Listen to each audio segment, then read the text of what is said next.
بھلا تم نے بنی اسرائیل کی ایک جماعت کو نہیں دیکھا جس نے موسیٰ کے بعد اپنے پیغمبر سے کہا کہ آپ ہمارے لیے ایک بادشاہ مقرر کر دیں تاکہ ہم اللہ کی راہ میں جہاد کریں۔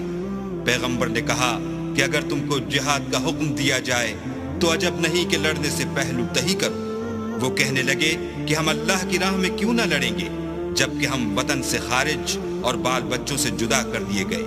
لیکن جب ان کو جہاد کا حکم دیا گیا تو چند اشخاص کے سوا سب پھر گئے، اور اللہ ظالموں سے خوب واقف ہے۔ اور پیغمبر نے ان سے یہ بھی کہا کہ اللہ نے تم پر طالوت کو بادشاہ مقرر فرمایا ہے۔ وہ بولے کہ اسے ہم پر بادشاہی کا حق کیوں کر ہو سکتا ہے؟ بادشاہی کے مستحق تو ہم ہیں اور اس کے پاس تو بہت سی دولت بھی نہیں۔ پیغمبر نے کہا کہ اللہ نے اس کو تم پر فضیلت دی ہے اور بادشاہی کے لیے منتخب فرمایا ہے۔ اس نے اسے علم بھی بہت سا بخشا ہے اور تن و توش بھی بڑا عطا کیا ہے، اور اللہ کو اختیار ہے جسے چاہے بادشاہی بخشے۔ وہ بڑا کشائش والا اور دانا ہے۔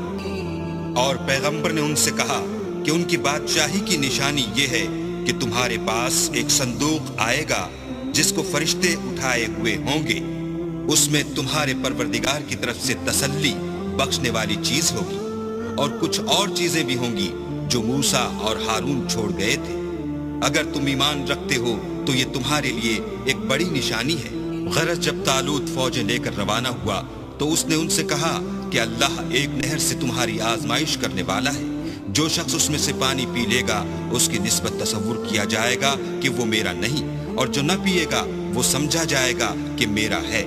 ہاں اگر کوئی ہاتھ سے چلو بھر پانی لے لے تو خیر۔ جب وہ لوگ نہر پر پہنچے تو چند شخصوں کے سوا سب نے پانی پی لیا۔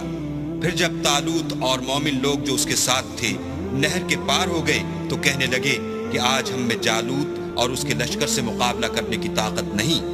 جو لوگ یقین رکھتے تھے کہ ان کو خدا کے روبرو حاضر ہونا ہے وہ کہنے لگے کہ بسا اوقات تھوڑی سی جماعت نے اللہ کے حکم سے بڑی جماعت پر فتح حاصل کی ہے، اور اللہ استقلال رکھنے والوں کے ساتھ ہے۔ اور جب وہ لوگ جالوت اور اس کے لشکر کے مقابل میں آئے تو اللہ سے دعا کی کہ اے پروردگار ہم پر صبر کے دہانے کھول دے اور ہمیں لڑائی میں ثابت قدم رکھ اور لشکر کفار پر فتح یاب کر۔